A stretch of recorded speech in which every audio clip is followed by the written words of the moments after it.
Hello everyone, my name is Dashrath Kumar Verma और आप देख रहे हैं ऑप्टिमिस्टिक चैनल। आज हम पढ़ने जा रहे हैं प्राचीन भारतीय इतिहास के अध्ययन के स्रोत, अर्थात प्राचीन भारतीय इतिहास की जानकारी हमें किन किन स्रोतों से मिलती है। तो प्राचीन भारतीय इतिहास की जानकारी मुख्यतः हमें दो स्रोतों से मिलती है, जिसमें पहला है पुरातात्विक स्रोत और दूसरा है साहित्यिक स्रोत।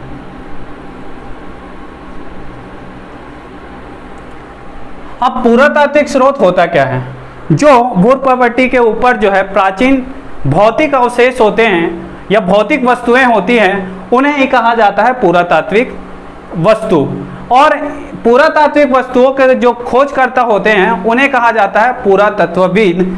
और अगर हम भारत की अगर बात करें तो पुरातत्व उत्खनन में जो है ब्रिटिश काल से आरंभ होता है और उसी क्रम में जो है विलियम जोन्स का जो है नाम आता है, जो बंगाल एशियाटिक सोसाइटी की स्थापना करते हैं, एशियाटिक सोसाइटी ऑफ बंगाल की स्थापना करते हैं और कहीं ना कहीं पुरातात्विक खोजों की ओर जो है आगे बढ़ते हैं। विलियम जोन्स वही व्यक्ति हैं जो मेगास्थनीज की इंडिका में जहां आपका सेंड्रोकोटस लिखा गया है, उनकी पहचान जो है चंद्रगुप्त मौर्य के रूप में जो है विलियम जोन्स ही करते हैं। और आगे चलकर जो है इन्हीं अन्वेषण का कार्य जो है आगे बढ़ते रहता है। और जब एलेक्जेंडर कनिंघम आते हैं, वो जो है भारत के जो पुरातत्व विभाग के जो है पुरातत्व विभाग का जो है एक तरीके से गठन करते हैं और उसी क्रम में जो है एक पुरातत्व विभाग का जो है आगे जो है सर्वेक्षण और उसके बाद जो है महानिदेशक बनते हैं, जिनके कारण वो जो है भारतीय पुरातत्व का जनक उन्हें जो है कहा जाता है। अब अगर हम बात करते हैं साहित्यिक स्रोत, तो भारत और जो भारत में पाए जाने वाले जो प्राचीनतम ग्रंथ है या किसी कवि के द्वारा कोई लिखी गई पुस्तक है, वो सभी चीज़ें या फिर कोई विदेशी के लेखक आए, उन्होंने जो है भारतीय पृष्ठभूमि के बारे में क्या लिखा, ये सारी चीज़ें जो है आपके साहित्यिक स्रोत के अंतर्गत आती हैं। तो उसे जो है आगे हम जो है भारतीय साहित्य और विदेशी साहित्य के अंतर्गत देखते हैं, जहाँ भारतीय साहित्य के अंतर्गत हम लोग जो है धार्मिक, धर्मेत्तर और संगम साहित्य में बांट कर देखते हैं, जिसमें जो है बौद्ध साहित्य हो गया, ब्राह्मण साहित्य हो गया, जैन साहित्य हो गया, इन सब की चर्चा जो है हम करेंगे। और वैसे ही जो है विदेशी साहित्य के अंतर्गत जो है रोम और यूनान के लेखकों ने जो है भारत की पृष्ठभूमि के बारे में क्या कहा, चीन के जो लेखक है फायान वेनसांग, इन्होंने जो है भारत की संस्कृति, भारत के सामाजिक, आर्थिक, राजनीतिक क्षेत्र के बारे में क्या कहा, उनके बारे में देखेंगे। और बाद में जाके जो अरबी लेखक आते हैं, जैसे कि इब्न बतूता हो गया, अल-बरूनी हो गया, अल-मसूदी हो गया या मार्को पोलो हो गया, इन सबों ने जो है भारतीय पृष्ठभूमि के बारे में क्या चर्चाएं की, क्या उन्होंने उल्लेख किया, इन सब की जानकारी हम साहित्यिक स्रोतों के अंतर्गत पढ़ेंगे। बात करते हैं हम पुरातात्विक स्रोत। तो पुरातात्विक स्रोत के अगर हम उदाहरण देखते हैं तो मुख्य रूप से क्या क्या चीजें आती है पुरातात्विक स्रोत के अंतर्गत, तो इनमें जो है आता है अभिलेख, सिक्के, मंदिर, मूर्तिकला,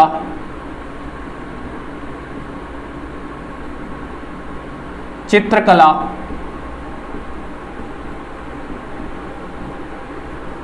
मुहर, ये सारी चीजें आती हैं। और कभी कभी जो है दान पत्र को भी इसी के अंतर्गत हम देखते हैं। अब इसको जो है पुरातात्विक स्रोत के जो उदाहरण है, इसे हम प्रॉपर तरीके से एक एक करके देखते हैं कि किनमें जो है क्या क्या जानकारी मिलती है और क्या क्या होता है। तो पहले बात करते हैं हम अभिलेखों की। अब अभिलेख होते क्या हैं? अभिलेख जो होते हैं किसी गुफा में, स्तंभ में, या फिर आपके मिट्टी के बर्तन हो गए या किसी धातु की वस्तु हो गई, इनमें जो प्राचीन विवरण दिए गए होते हैं उन्हें ही कहा जाता है आपका अभिलेख। और अभिलेखों का जो अध्ययन होता है उसे कहा जाता है एपिग्राफी। एपिग्राफी पूरा लेखन शास्त्र, पूरा लेख शास्त्र ही कहा जाता है। ठीक है। अगर हम बात करते हैं भारत की, तो भारत में जो है उत्तर भारत की अपेक्षा जो है दक्षिण भारत में जो है अभिलेखों की संख्या ज़्यादा मिलती है। और अगर हम प्राचीन भारत में जो है जो सर्वप्रथम अगर अभिलेख कहाँ मिले, उसके साक्ष्य जो है आपके सिंधु घाटी सभ्यता से मिलते हैं, जो उनके मुहर में प्राप्त लिपियां हैं, जो मृदभांड में प्राप्त जो लिपियां हैं, उनसे जो है हमें अभिलेखों के साक्ष्य मिलते हैं। लेकिन इसमें यह है कि जो वो अभिलेख हैं उन्हें जो है पढ़ा नहीं गया है, जिसके कारण पढ़ने ना जाने के कारण जो है उन्हें जो है एक तरीके से सर्वप्रथम जो है अभिलेख नहीं माना जा सकता। लेकिन अगर हम बात करते हैं भारत में अगर पढ़े जाने वाली सर्वप्रथम अभिलेखों की, तो उसमें एक पहला नाम आता है अशोक। अशोक जो है पहले राजा होते हैं जो अभिलेखों के द्वारा जो है प्रजा को संबोधित करते हैं। अभिलेखों के द्वारा सर्वप्रथम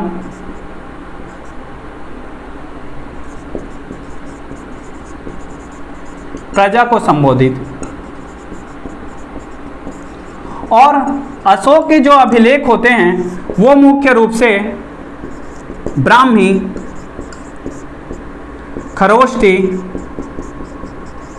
अरामाइक एवं यूनानी लिपि में मिलते हैं। अब ब्राह्मी लिपि हमेशा बाएं से दाएं लिखी जाती है और खरोष्टी लिपि हमेशा दाएं से बाएं लिखी जाती है। इसी ब्राह्मी लिपि को में जो है एक इनका अभिलेख है टोपरा नामक स्थान में। टोपरा जो है हरियाणा का एक स्थान है। इसी टोपरा अभिलेख को जो है फिरोज शाह तुगलक जो है दिल्ली लेकर आते हैं। इसी ब्राह्मी लिपि को जो है अपने जो विद्वान हैं उनके द्वारा पढ़वाने के लिए, हालांकि वो जो है सफल नहीं हो पाते। और इसी टोपरा अभिलेख को 1837 में जो है जेम्स प्रिंसेस पढ़ पाते हैं और एक तरीके से जो मौर्य काल का जो है शासनकाल अच्छे से बता पाते हैं। हालांकि फिरोज शाह जो तुगलक हैं वो जो है टोपरा और मेरठ दोनों के अशोक के अभिलेख को लेकर आते हैं और उन्हें जो है दिल्ली में लाते हैं अलग अलग स्थानों से। बात करें हम अगर अशोक के अभिलेख कहाँ कहाँ मिले हैं, तो अशोक के अभिलेख जो है 54 से ज़्यादा स्थानों में मिलते हैं और उसमें से जो है उनमें जो है उन्हें जो है देवा नाम प्रिय कहा गया है। देवा नाम प्रिय करके संबोधित किया गया है। देवा नाम प्रिय का होता है देवों का प्यारा। तो कभी कभी क्वेश्चन ये भी पूछ जाता है कि किस शासक वर्ग को देवों का प्यारा कहा गया है उसके अभिलेखों में। अब इनके जो है 54 से ज़्यादा अभिलेख हैं, उनमें जो है देवा नाम प्रिय कहा गया है। लेकिन इनके जो 4 अभिलेख हैं, ठीक है, 4 स्थानों से मिले अभिलेख हैं, उनमें जो है देवा नाम प्रिय करके देवा नाम प्रिय नाम शब्द ना करके सीधे अशोक नाम से संबोधित किया गया है। वो जो अभिलेख स्थल हैं आपके मास्की, उदगेलम, निट्ठूर और गुर्जरा। इनमें जो है अशोक के नाम स्पष्ट रूप से दिखाई देते हैं। अब ये जो तीनों अभिलेख हैं आपके जो यहाँ तक के, वो आपके मिलते हैं कर्नाटक रीजन में और ये मिलता है आपका मध्य प्रदेश में। ठीक है, तो ये फैक्ट जो है इंपॉर्टेंट हो जाते हैं अशोक में। अब अगर हम बात करते हैं भारत के बाहर जो है जो प्राचीनतम अभिलेख कौन सा है, तो उनमें जो है एक नाम आता है बोगंजकोई अभिलेख। बोगंजकोई अभिलेख। अब ये बोगंजकोई अभिलेख हमारे लिए इंपॉर्टेंट क्यों है, क्योंकि अगर भारत के बाहर जो प्राचीनतम अभिलेख हैं वो जो है ये हैं। इनका अगर अभिलेख जो है 1400 ईसा पूर्व का माना जाता है और ये मेनली रूप से पश्चिमी एशिया से मिले हैं। पश्चिमी एशिया से मिला है। अब इम्पॉर्टेंट क्यों हो जाता है कि इससे जो है ऋग्वेद के बारे में पता चलता है।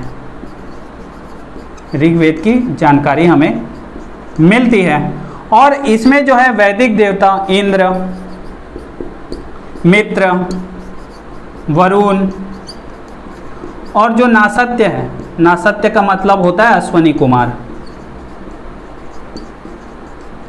इन देवताओं की जानकारी भी हमें मिलती है।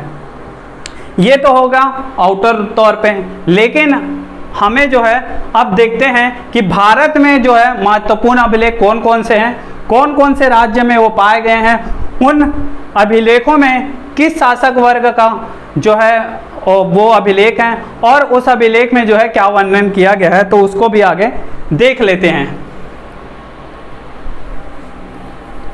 तो एक मैप बनाकर इंडिया का उसको आगे चेक कर लेते हैं।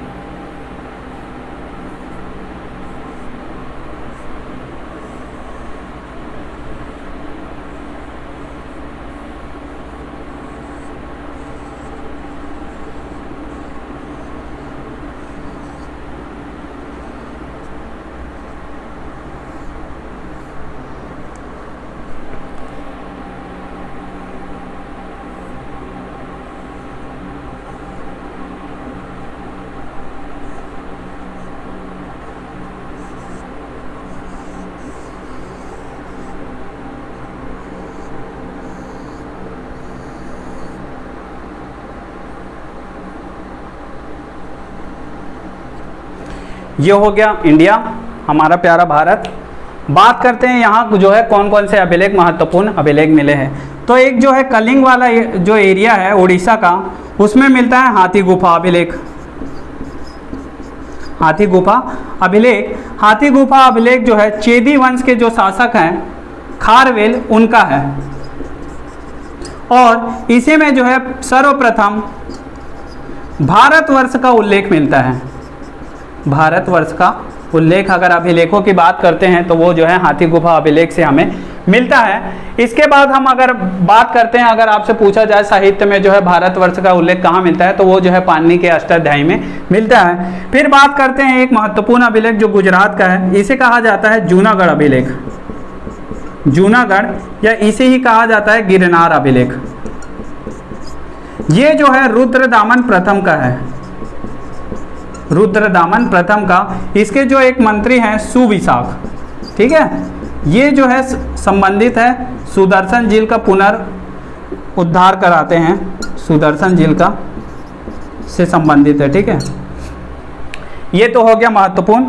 अब अगर हम बात करते हैं और कुछ महत्वपूर्ण अभिलेखों की, तो वहाँ जो है एक महाराष्ट्र के अंतर्गत देखते हैं तो जो दो अभिलेख जो है महत्वपूर्ण हो जाते हैं, जिसमें से पुणे की जो रीजन है वहाँ पास आता है नाने घाट, नाने घाट, या इसी को नाना घाट अभिलेख भी बोलते हैं, और एक नाम आता है नासिक। नाने घाट जो अभिलेख है वो सतकर्णी प्रथम से संबंधित है, और इसी अभिलेख में जो है फर्स्ट टाइम भूमि दान के साक्ष्य मिलते हैं। भूमि दान के साक्ष्य यहाँ पास अगर एकदम दिख ना रहा होगा तो जो मैं बोल रहा हूँ उसको जो है नोट कर लेंगे। नासिक अभिलेख जो है गौतमी बलश्री से संबंधित है। अब ये गौतमी बलश्री है कौन? गौतमी बलश्री जो है सातवां शासक जो है गौतमी पुत्र सतकर्णी, उनकी जो है माता का नाम गौतमी बलश्री है। तो इस तरीके से ये जो दोनों शासक है, नाने घाट जो आपके नाने घाट अभिलेख है और नासिक अभिलेख, ये जो है सातवाहक शासकों से संबंधित है, सातवाहक शासकों से संबंधित है। फिर उसके बाद अगर हम बात करते हैं कर्नाटक रीजन की, तो कर्नाटक में एक महत्वपूर्ण अभिलेख आता है एहोल, एहोल अभिलेख। एहोल अभिलेख जो है पुलकेशिन द्वितीय से संबंधित है। पुलकेशिन द्वितीय जो है इनका और जो है हर्षवर्धन के बीच युद्ध होता है, उसका वर्णन जो है इसमें दिया गया है। फिर अगर हम बात करें जो मध्य प्रदेश के रीजन हैं, ये हो गया आपका ऑलमोस्ट मध्य प्रदेश।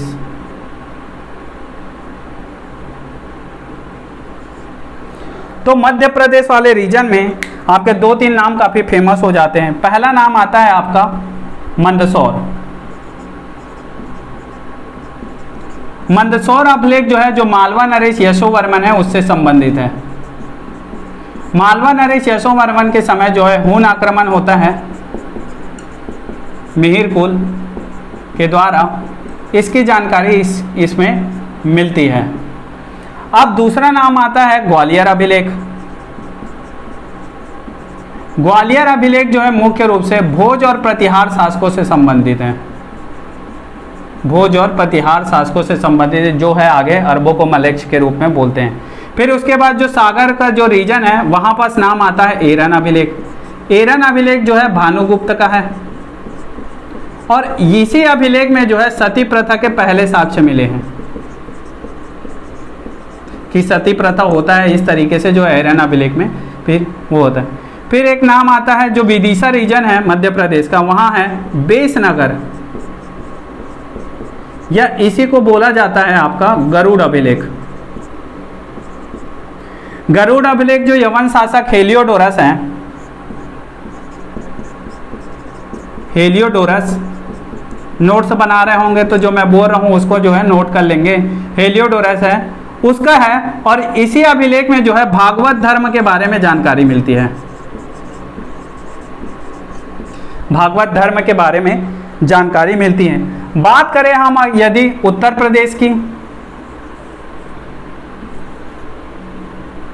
बात करते हैं अगर उत्तर प्रदेश की, तो उत्तर प्रदेश में एक महत्वपूर्ण अभिलेख आता है प्रयाग अभिलेख। प्रयाग अभिलेख, प्रयाग प्रशस्ति अभिलेख भी बोला जाता है। इसे बनाया था अशोक ने, कहाँ? कौशाम्बी में। और इसे जो है रानी का अभिलेख भी बोलते हैं, रानी का अभिलेख भी बोला जाता है। रानी का अभिलेख बोलने का कारण यह है क्योंकि इस अभिलेख में जो है अशोक की रानी और उसके पुत्र जो तीवर हैं उनका उल्लेख मिलता है। इसी क्रम में जो अशोक के अभिलेख जो है प्रयाग अभिलेख, इसमें जो है और कुछ नाम आता है, जैसे समुद्रगुप्त का। समुद्रगुप्त ने भी आगे चल के इसी अभिलेख में, प्रयाग प्रशस्ति अभिलेख में अपना नाम लिखा देता है। आगे चलकर अकबर भी नाम लिखाते हैं। अकबर के शासनकाल में जो है जहांगीर के द्वारा जो है इस अभिलेख को कौशाम्बी में जो था उसे जो है इलाहाबाद के किले में लाते हैं। तो जहांगीर का भी नाम आ जाता है इसी अभिलेख में। और एक नाम आता है बीरबल का, बीरबल ने भी जो है इसमें उनका नाम उत्कीर्ण मिलता है। एक महत्वपूर्ण अभिलेख आता है आपका जो गोरखपुर जो रीजन है वहां पर सौगौरा अभिलेख,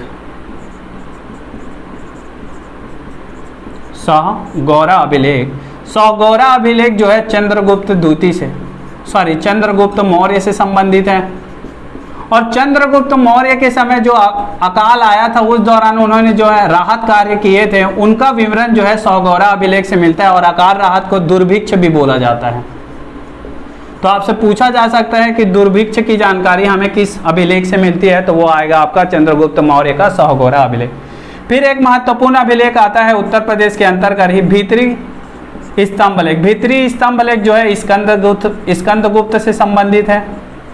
और स्कंदगुप्त के समय जो हुन आक्रमण होते हैं जिससे जो है एक तरीके से जो गुप्त साम्राज्य जो है पतन की ओर अग्रसर हो जाता है, इसकी जानकारी जो है हमें मिलती है। फिर बात करते हैं जो बांग्लादेश में जो बोगरा नामक स्थान है वहां से मिला है आपका महास्थान अभिलेख। महास्थान अभिलेख जो है आपके चंद्रगुप्त मौर्य से संबंधित है। जब वो बंगाल का अभियान करते हैं इसकी जानकारी भी आपके महास्थान अभिलेख से मिलती है। एक जो बंगाल में जो है एक और अभिलेख आता है देवपाड़ा अभिलेख। देवपाड़ा अभिलेख जो सेन वंश से हैं उनके जो है विजय सेन से संबंधित है, विजय सेन से संबंधित है। तो इस तरीके से हम देखते हैं कि जो अभिलेख महत्वपूर्ण अभिलेख है उनसे हमें क्या क्या चीज़ों के बारे में जानकारी मिलती है। जैसे हेलियोडोरस का जो गरुड़ अभिलेख है उससे हमें भागवत धर्म के बारे में जानकारी मिलती है। तो कहीं ना कहीं अभिलेखों के द्वारा हमें जो धार्मिक पृष्ठभूमि के बारे में भी जानकारी मिलती है। उसी प्रकार हुन आक्रमण हुए मंदसौर के ग्वालियर में जो है भोज प्रतिहार हो गया। तो एहोल अभिलेख में जो है युद्ध के बारे में वर्णन है। तो इस तरीके से जो है कहीं ना कहीं युद्ध के बारे में और जो राजनीतिक अभियान होते हैं उनके बारे में भी जानकारी हमें मिलती है। उसी प्रकार अगर चंद्रगुप्त मौर्य का अगर हम सौगौरा अभिलेख देखते हैं तो जो है अकाल राहत के बारे में जानकारी देते हैं। तो एक तरीके से उस समय जो सामाजिक जो पृष्ठभूमि है उनकी जानकारी देता है। उसी प्रकार सती प्रथा का जो भानुगुप्त का एरन अभिलेख है वो भी कहीं ना कहीं जो समाज की जो प्रथा है उनके बारे में जानकारी देता है। तो इस तरीके से हम देखते हैं जो अभिलेख है उनसे हमें जो है कहीं ना कहीं सांस्कृतिक, राजनीतिक, धार्मिक इन सभी चीज़ों के बारे में जानकारी मिलती है। तो अभिलेख भी जो है एक तरीके जो है पुरातात्विक स्रोत के रूप में उनका प्रयोग किया जाता है। बात करते हैं हम नेक्स्ट आगे सिक्कों की। तो जो सिक्कों का अध्ययन होता है वो कहलाता है न्यूमिस्मेटिक। अब सिक्कों से हमें क्या जानकारी मिलती है? सिक्कों से हमें मेनली जो किसी शासक वर्ग है अगर उनके सिक्कों में अगर किसी भगवान का अगर चित्र छपा हुआ है तो वो किस धर्म के प्रति जो है उसका रुझान है इसके बारे में जानकारी मिलती है। उस शासक वर्ग का सिक्का जो है कितने क्षेत्र तक में फैला हुआ है उससे जो है उसके राजनीतिक विस्तार के बारे में जानकारी मिलती और बहुत सारी जानकारियाँ जो है सिक्कों से मिलती है। तो उसको हम जो है एक कालखंड के अनुसार जो है सिक्कों का अध्ययन करते हैं। तो सबसे पहले जो सिक्का जो है 6वीं शताब्दी ईसा पूर्व के जो सिक्के होते हैं उन्हें कहा जाता था आहत सिक्के, आहत सिक्के, या फिर इन्हें ही कहा जाता था पंचमार्क सिक्का, पंचमार्क सिक्का। अब ये पंचमार्क सिक्का क्यों कहा जाता था? अगर ये कोई धातु का सिक्का है उसमें जो है पंच करके कुछ मार्क बना दिए जाते थे इस तरीके के जो है। अब ये जो इकाई होती थी इस इकाई को कहा जाता था रति, कहा जाता था ठीक। और जो ये जो चिन्ह होते हैं उनमें जो है किसी पशु का, जैसे हो गया मछली, हो गया हाथी, गेंडा, या फिर अन्य चीज़ों का जो है इस पे जो है आकृति बनाई जाती थी। और इनको जो है साहित्य में इन्हीं सिक्कों को काशर्पण भी कहा जाता था। ठीक। इसके बाद जैसे हम देखते हैं तो मगध महाजनपद के दौरान जो है उनका जो है पंचमार, जो 5 चिन्हों वाला सिक्का जो है पूरे एशिया में जो है काफ़ी फेमस था। इसके बाद जो है कौटिल्य के अर्थशास्त्र में भी कुछ सिक्कों का जो है जिक्र है, जैसे कि ताम्र रूप, काश्य रूप, इस तरीके के स्वर्ण रूप, तो ये सभी चीज़ें आपके जो मौर्य काल के दौरान जो है सिक्कों का जो है एक तरीके से जो नाम है इस तरीके से चलता है। जो सिक्कों के जो स्वरूप है, बनावट में है, उनमें जो है एक अलग ही बदलाव आता है जब भारत में आते हैं आपके हिंद यूनान शासक, इसे को कहा जाता था इंडो ग्रीक शासक। जहां पहले पंचमार के सिक्के चल रहे थे, वहां अब इस काल में आके जो है सांचों से सिक्का निर्माण चालू हो जाता है। सांचों से सिक्कों की ढलाई जो है यहाँ पास चालू हो जाता है। और इसी क्रम में अगर हम इनका सिक्का देखते हैं तो इसमें जो है सर्वप्रथम जो है एक राजा का जो है चित्रण दिखाई देता है। अगर ये जो है सांचों से ढला हुआ अगर सिक्का है तो इसमें जो है इस तरीके से किसी राजा का जो है चित्रण दिखाई देता है। जो उनके जो सिर वाला पार्ट होता है वो चीज़ें जो हैं यहाँ पास शो दिखाई देते हैं इस तरीके से राजा का। तो अगर हम बात करें सिक्कों में जो है सर्वप्रथम चित्रण दिखाई देता है और इसी में जो है जो ये जो क्षेत्र है वहाँ जो है लेखन भी शुरुआत हो जाता है। तो पहले जो है सर्वप्रथम जो है यही जो है चित्रण होता है, तो सर्वप्रथम यही जो है लेखन होता है। और लेखन जो है आपका द्विभाषी मिलते हैं, एक मिलता है आपका खरोष्टी में और दूसरा मिलता है आपका यूनानी में। 2 भाषाओं में जो है इंडो ग्रीक शासन के जो है सिक्कों में जो है लेखन दिखाई देता है। और इस भारत में जो है ये जो है सबसे पहले भारत में सर्वप्रथम स्वर्ण सिक्के जारी करते हैं, स्वर्ण सिक्के जारी।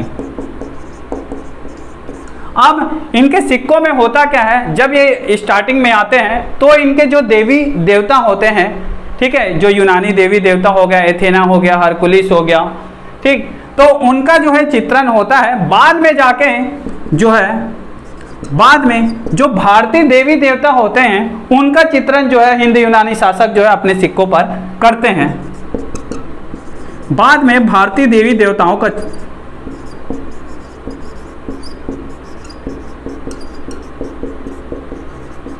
का चित्रण, ठीक। तो इस तरीके से जो है सिक्कों में जो है एक मूलभूत परिवर्तन जो है हिंद यूनान शासकों के आते हैं। इसके बाद हम लोग जो देखते हैं ये हो गया तीसरा।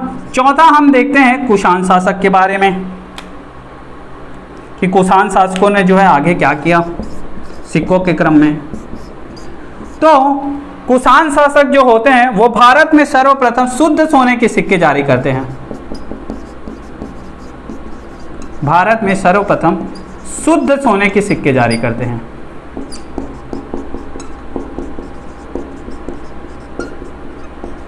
ठीक है, अगर भारत में जो है सर्वप्रथम स्वर्ण सिक्के अगर बोला जाता है तो वो इंडो ग्रीक शासक आते हैं, लेकिन शुद्ध सोने के सिक्के जो है कौन जारी करते हैं? कुषाण शासक। और ये जो है सर्वाधिक संख्या में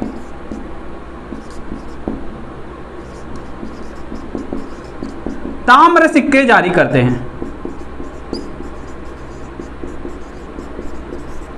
सर्वाधिक संख्या में ताम्र सिक्के जारी करते हैं, और कुषाण शासक जो है आगे चल के उनके सिक्कों में जो है बुद्ध का अंकन दिखाई देते हैं, बुद्ध का अंकन उनके सिक्कों में दिखाई देता है। आगे हम बात करें सिक्कों का, तो एक महत्वपूर्ण नाम आता है सातवाहन शासक। सातवाहन शासक जो है भारत में जो है सर्वाधिक संख्या में शीशे के सिक्के जारी करते हैं, सिक्के जारी करते हैं, ये सर्वाधिक संख्या में शीशे के सिक्के जारी करते हैं। इनका जो एक महत्वपूर्ण सिक्का है उनका नाम आता है पोटिन। पोटिन जो होता है वो मिश्र धातु का बना होता है, और मिश्र धातु में जो है चांदी और तांबा ये दो मिले होते हैं, चांदी और तांबा मिले होते हैं। तो इस तरीके से हम जब देखते हैं जो शुद्ध सोने के सिक्के आपके कुषाण शासक जारी करते हैं, और सर्वप्रथम जो है स्वर्ण सिक्के जो है आपके इंडो ग्रीक शासक जारी करते हैं, और सर्वाधिक संख्या में जो शीशे के सिक्के कौन जारी करते हैं, तो उनमें नाम आता है सातवाहन शासक। अगर आपसे ये क्वेश्चन किया जाए कि किस काल में सर्वाधिक सिक्के बने या फिर जारी किए, तो उनमें एक नया नाम आ जाता है जो हम लोग देखते हैं थर्ड, ये जो थर्ड है, फोर्थ और ये 5 है, तो इसमें देखते हैं कि कहीं ना कहीं जो है सर्वाधिक सिक्के इन तीनों काल में दिखाई देते हैं, और इन तीनों काल को हम आगे पढ़ते हैं मौर्योत्तर काल के अंतर्गत। तो सर्वाधिक सिक्के जारी अगर पूछा जाता है, सर्वाधिक सिक्के जारी वो जो है मौर्योत्तर काल आता है। ठीक, इसके बाद हम पढ़ते हैं गुप्त काल के बारे में। तो गुप्त काल जो है भारत में सर्वाधिक संख्या में सोने के सिक्के जारी करते हैं, सर्वाधिक संख्या में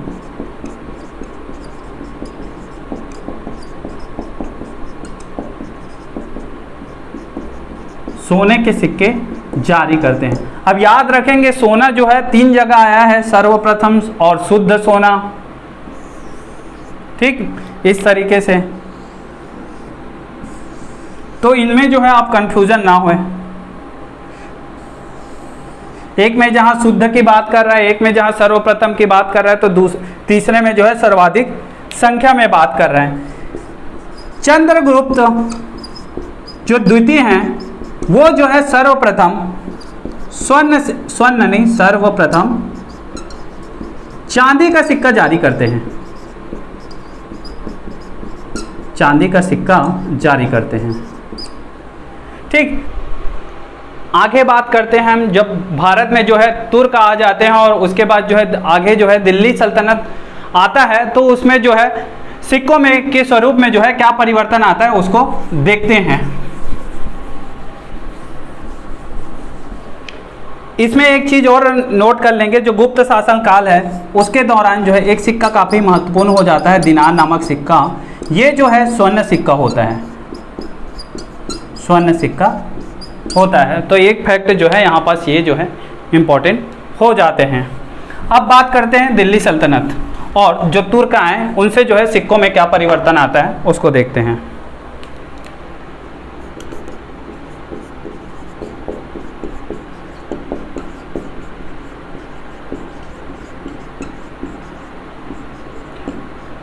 तो इस समय जो है जो सुल्तान होते हैं उनके चित्रण की मनाही होती है,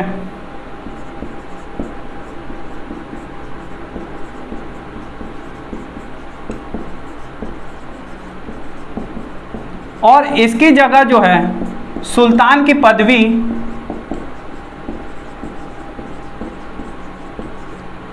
एवं हिजरी संवत के अनुसार जो उनका कालखंड होता है,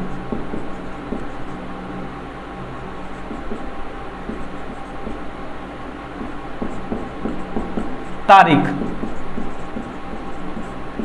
जो है चिन्ह अंकित किया जाता है। एक चीजें जो है दिल्ली और तुर्क आने के बाद होता है, सिक्कों में जो है टकसाल का नाम जो है अंकित होना स्टार्ट हो जाता है। टकसाल होते हैं जहां पे सिक्का बनाया जाता है, तो टकसालों के नाम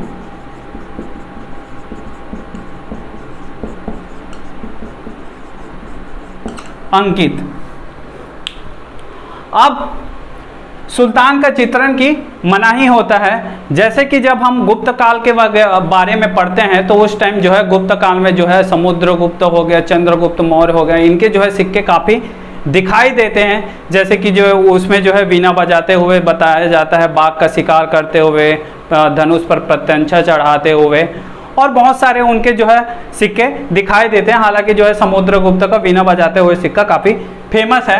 उसी प्रकार जो है इस काल में आते आते जो है एक तरीके से जहाँ पहले जो है एक शासक वर्ग का जो है चित्रण होता था, वो जो है दिल्ली सल्तनत आने के बाद, ठीक है, चित्रण जो है मना कर दिया जाता है। और इसी क्रम में जो है हम आगे देखते हैं जो महत्वपूर्ण शासक है और उनके जो सिक्के हैं। तो मोहम्मद गौरी जो है, इनका दिल्ली नामक सिक्का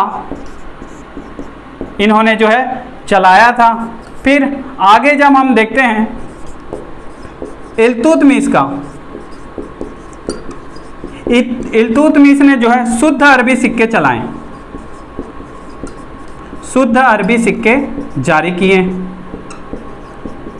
और शुद्ध अरबी सिक्के में से इनका जो है दो सिक्का बहुत महत्वपूर्ण हो जाता है। चांदी का होता है आपका टंका और तांबे का जीतल। आपसे एक क्वेश्चन भी पूछा जा सकता है कि चांदी का टंका सिक्का किस शासक ने जो है चलाया था। तीसरा नाम आता है अलाउद्दीन खिलजी। ठीक है, अलाउद्दीन खिलजी वही है खलीबली वाले, ठीक, खलीबली वाले। तो ये क्या करते हैं, जो सिक्कों में से उलेमाओं के नाम हटवा देते हैं।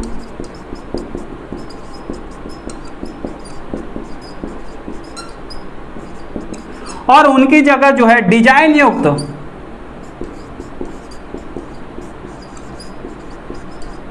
अपनी जो पदवी होती है उसमें जो है उसका नाम लिखाकर डिजाइन युक्त सिक्का जारी करवाते हैं, जारी करते हैं। फिर इसमें जो है एक और नाम आता है मोहम्मद बिन तुगलक।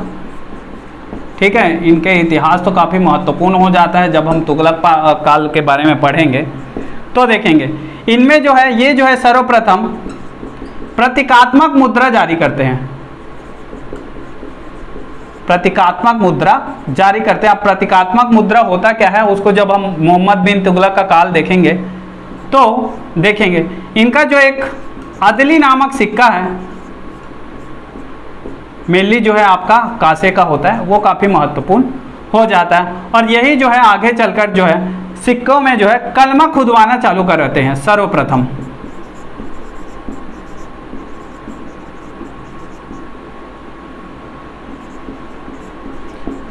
सिक्कों पर, ठीक है। अब इसमें से जो है एक नाम आता है फिरोज शाह तुगलक। यही है जो टोपरा से और मेरठ से जो है अशोक के अभिलेख कहाँ लाते हैं, आपके दिल्ली में। इनका जो है दो सिक्का है, बीक और अद्धा। अगला नाम आता है शेरशाह सूरी। शेरशाह सूरी के दो सिक्के महत्वपूर्ण हो जाते हैं, जिसमें है चांदी का रुपया और तांबे का दाम। चांदी का रुपया जो है 178 ग्रेन का होता है और ये जो है 330 ग्रेन के। तो शेरशाह सूरी का जो है चांदी का रुपया जो है सिक्का महत्वपूर्ण हो जाता है। इससे क्वेश्चन भी आते हैं, कभी कभी ग्रेन से भी क्वेश्चन पूछ लिए जाते हैं। फिर बात करते हैं हम मुगल काल की। तो मुगल काल के दौरान जो है एक मोहर नामक सिक्का जो है महत्वपूर्ण था, जो ये जो है जो चांदी का रुपया है शेरशाह सूरी के, उसके 9 रुपए के बराबर, 9 रुपए के बराबर जो है। और ये जो सिक्का है वो जो है स्वर्ण सिक्का होता है। उसी प्रकार जो है एक और सिक्का आता है शहंशाह नामक। शहंशाह नामक जो सिक्का होता है वो जो है आपका सबसे बड़ा सिक्का होता है मुगल काल के दौरान, सबसे बड़ा स्वर्ण सिक्का। आगे फिर अकबर के द्वारा इलाही नामक सिक्का जारी किया जाता है। इलाही नामक, ये भी जो है स्वर्ण सिक्का होता है। और ये जो है 10 रुपए के बराबर होता है, 10 रुपए के बराबर होता है। और इसमें यह भी कहा जाता है कि भगवान मतलब जो ईश्वर है उसका महिमा मंडन करिए, इस तरीके के जो है लेख लिखे होते हैं। आगे चलकर जो है जहांगीर के काल में जो है सिक्कों पर जो है छंद लिखना चालू हो जाता है, छंद लिखना शुरू। तो इस तरीके से जो हम देखते हैं जो सिक्कों के जो है निर्माण, उनके स्वरूप में जो है कुछ चेंजेस आए, उनको जो है हम प्राचीन काल से लेकर मुगल काल के दौरान तक पूरे कवर करते हैं। अब आई थिंक इतना जो है फैक्ट जो है मेरे ख्याल से सिक्कों के लिए, और इवन जो है कभी आपके जो है मेंस में अगर लिखना हो तो उनके काम आ सकते हैं। नेक्स्ट हम देखेंगे मंदिर। तो मंदिर से हमें क्या क्या जानकारी मिलती है? मंदिर से मुख्य रूप से जो है सांस्कृतिक क्षेत्र के बारे में हमें जानकारी मिलती है, या फिर उस मंदिर के अंदर जो है अगर कोई दान पत्र वगैरह है, कोई अभिलेख खुदे हैं, उनसे भी जो है आपके उस शासक वर्ग की भी जानकारी मिलती है, और उसके कहीं ना कहीं धार्मिक क्षेत्र की भी जानकारी मिलती है। मुख्य रूप से अगर हम देखें तो मंदिर निर्माण शैली जो होती है वो 3 प्रकार की होती है, नागर शैली, बेसर शैली और द्रविड़ शैली। नागर शैली जो है मुख्य रूप से उत्तर भारत की शैली है, और द्रविड़ शैली जो है आपका दक्षिण भारत की शैली है। और जो इन दोनों का जो मिला जुला रूप दिखता है वो आपका कहलाता है बेसर शैली। अगर इनके इंफ्रास्ट्रक्चर की बात करें तो दक्षिण भारत की शैली में जो आपकी नागर शैली है उसमें जो है जैसे जब हम जो है मंदिर निर्माण शैली के बारे में अच्छे से आर्ट एंड कल्चर में पूरा जो है डिटेल से पढ़ेंगे तो उसमें जो है उनके जो है कुछ अंग होते हैं, जैसे आपका हो गया शिखर हो गया, गर्भगृह हो गया, चबूतरा हो गया, कलश हो गया, अमलक हो गया, इस तरीके के जो है आपके अंग दिखाई देते हैं। तो जो नागर शैली के जो शिखर होते हैं वो जो है एक सरल रेखी में होते हैं, जबकि जो द्रविड़ शैली के जो शिखर होते हैं वो चतुष्कोणीय होते हैं। बात करते हैं हम अगर नागर शैली की, तो नागर शैली में क्या होता है? नागर शैली में जो है एक तरीके से नॉर्मल जो है मंदिर ही होते हैं, लेकिन अगर द्रविड़ शैली में अगर मंदिर क्षेत्र की बात करते हैं तो वो जो है एक बहुत बड़ा इलाका जो है मंदिर क्षेत्र का होता है, और उसमें जो है कहीं ना कहीं तालाब हो गए, मंडप हो गए, इवन जो वहाँ के जो एक तरीके से जो प्रवेश द्वार होता है जिसको जो है द्रविड़ शैली में गोपुरम कहा जाता है, जो उसकी भव्यता जो है एक तरीके से शो करता है। तो द्रविड़ शैली में जो है काफ़ी एक तरीके से ऊंचे ऊंचे मंदिर निर्माण दिखते हैं। अगर हम नागर शैली के उदाहरण की बात करते हैं तो एक माना जाता है कि नागर शैली का जो है प्रथम उदाहरण मंदिर जो है वो आपके कानपुर का भीतरगांव मंदिर है। भीतरगांव मंदिर जो है मेनली जो है विष्णु भगवान का जो मंदिर है। उसी प्रकार अगर हम दक्षिण भारत के जो द्रविड़ शैली का अगर प्रथम उदाहरण मानते हैं तो वहाँ पर जो है शोर मंदिर का नाम आता है। शोर मंदिर जो है आपका महाबलीपुरम में है। महाबलीपुरम जो है जिला है, उसके अंतर्गत जो कांचीपुरम है उसके अंतर्गत जो आता है। बात करते हैं इसको कौन बनाया था? इसे जो है नरसिंह वर्मन ने बनाया था, नरसिंह वर्मन द्वितीय ने बनाया था। और एक जो महत्वपूर्ण नाम आता है द्रविड़ शैली के मंदिर के अंतर्गत वो आता है आपका वृद्धेश्वर मंदिर, जो है आपका तंजौर में है, तंजावुर का वृद्धेश्वर मंदिर, जिसे राजा राज प्रथम ने जो है बनवाया था। तो इस तरीके से जो है मंदिर से भी हम किसी शासक वर्ग के बारे में भी जानकारी प्राप्त कर सकते हैं, और जो है सांस्कृतिक क्षेत्र के बारे में भी जानकारी प्राप्त कर सकते हैं। बात करते हैं आगे मूर्तिकला की। तो मूर्तिकला में होता क्या है? मूर्तिकला में जिससे जो है हम जो है कहीं ना कहीं शासक वर्ग जो उन्होंने जो है किसी शासक वर्ग ने किसी मूर्तिकला को संरक्षण दिया, या फिर कोई शासक वर्ग से जो है कोई खास मूर्तिकला जो है जुड़ा हुआ है, उससे भी जानकारी मिलती है। तो मूर्तिकला जो है मेनली जो है 3 प्रकार के होते हैं जो उनकी शैली होती है, मथुरा शैली, अमरावती शैली और गांधार शैली। मथुरा शैली जो होती है वो जो है पूर्णतः स्वदेशी शैली है। अमरावती शैली भी स्वदेशी शैली है, और जबकि जो गांधार शैली है इसको जो है हेलियोनिस्टिक कला भी कहा जाता है,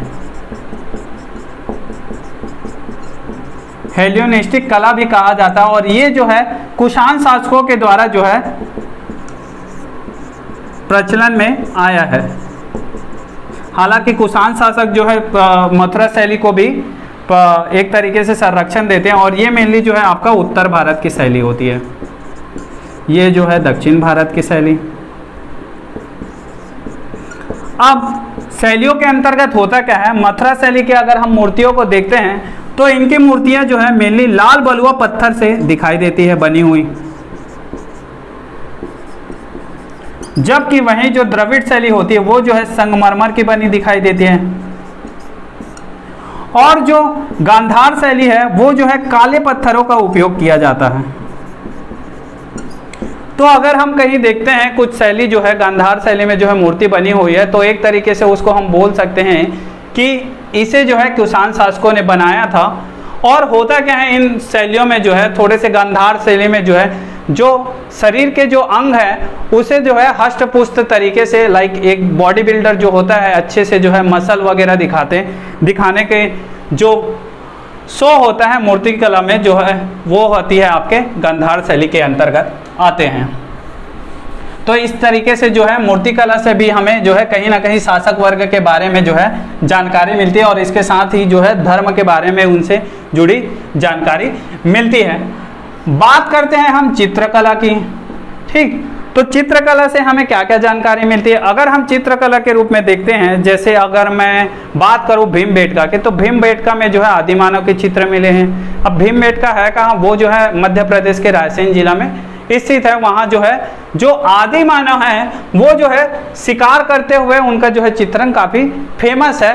तो इस तरीके से हमें जो है ये चीज़ पता चल जाता है कि अच्छा आदि मानव जो है इस टाइम जो है इस तरीके से शिकार करते थे, अर्थात जो है पाषाण काल के दौरान की जानकारी भी हमें कहीं ना कहीं चित्रकला से मिलती है। बात करते हैं हम इसी क्रम में जो है चित्रकला का एक अच्छा उदाहरण माना जाता है अजंता की गुफाएं। अजंता की गुफाएं जो है बहुत सारी हैं, जिसमें से पहले गुफा में जो है बोधिसत्व पद्मपाणि का चित्र जो है काफ़ी फेमस है। उसी तरह जो है गुफा संख्या 16 में जो है मन्नासर राजकुमारी का भी चित्र जो है काफ़ी प्रसिद्ध है, और उसी तरह गुफा नंबर 17 में जो है शिशु और माता का चित्र भी काफ़ी प्रसिद्ध है। तो इस तरह का से जो है कहीं ना कहीं जो चित्रकला से भी हमें उस इतिहास के बारे में जानकारी मिलती है। और इसी क्रम में जो है आगे बाकी चित्रकारी हो, चाहे आपके मध्य प्रदेश वाले रीजन में हो, या फिर जो है आगे चल के जब राजपूत चित्रकला हो गया, मुगल चित्रकला होगा, इसको जो है हम आगे जब आर्ट एंड कल्चर का पार्ट पढ़ेंगे तो उस चीज़ों को अच्छे से डिफाइन करेंगे। अब आखिरी हमारा आ जाता है मुहर। तो मुहर के रूप में जैसे हम लोग देखते हैं सिंधु घाटी सभ्यता में जो मुहर मिले हैं, हालांकि वो जो है भावचित्रात्मक होती है जिसे अभी तक पढ़ा नहीं गया है, लेकिन एक कहीं ना कहीं जो है मुहर से भी एक तरीके से उस कालखंड के दौरान जो है मापन प्रणाली के बारे में भी पता चलता है। तो जो हम लोगों ने जो पुरातात्विक स्रोतों के बारे में से जो अभिलेख, सिक्के, मंदिर, मूर्तिकला, चित्रकला एवं मुहर और दान पत्र भी ले सकते हैं, उनसे जो है कहीं ना कहीं जो है किसी कालखंड के शासक या फिर उनके जो है सामाजिक, आर्थिक, राजनीतिक और सांस्कृतिक पृष्ठभूमि के बारे में भी जानकारी हमारी प्रोवाइड कराता है। तो इस तरीके से जो हमारा पुरातात्विक स्रोत है वो हमारा यहाँ पास कंप्लीट होता है। आगे फिर हम नेक्स्ट क्लास में बात करेंगे साहित्यिक स्रोतों के अंतर्गत हम क्या क्या चीज़ें पढ़ते हैं, जैसे भारतीय साहित्य हो गया और विदेशी साहित्य के अंतर्गत जो है किन किन भागों में वो बटा गया है। अगर पुरातात्विक स्रोतों से संबंधित आपके पास कुछ डाउट हो, कुछ क्वेश्चन है, तो आप मुझे कमेंट बॉक्स में लिख सकते हैं, मैं उसका आंसर आगे देता रहूँगा। तो मिलते हैं नेक्स्ट क्लास में। Thank you.